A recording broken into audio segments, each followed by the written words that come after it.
কয়টা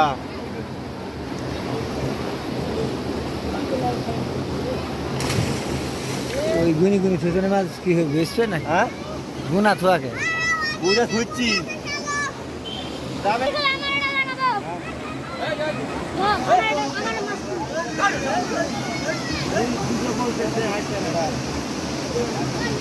কম তাই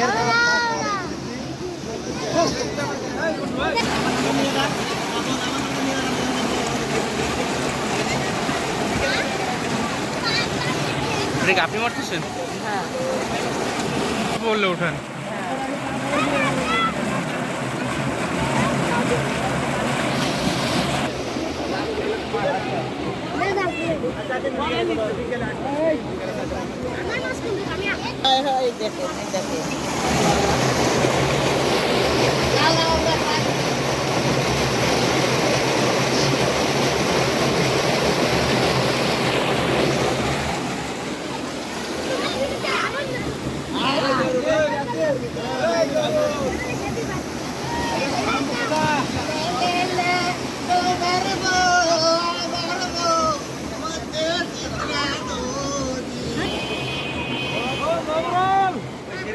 মামুন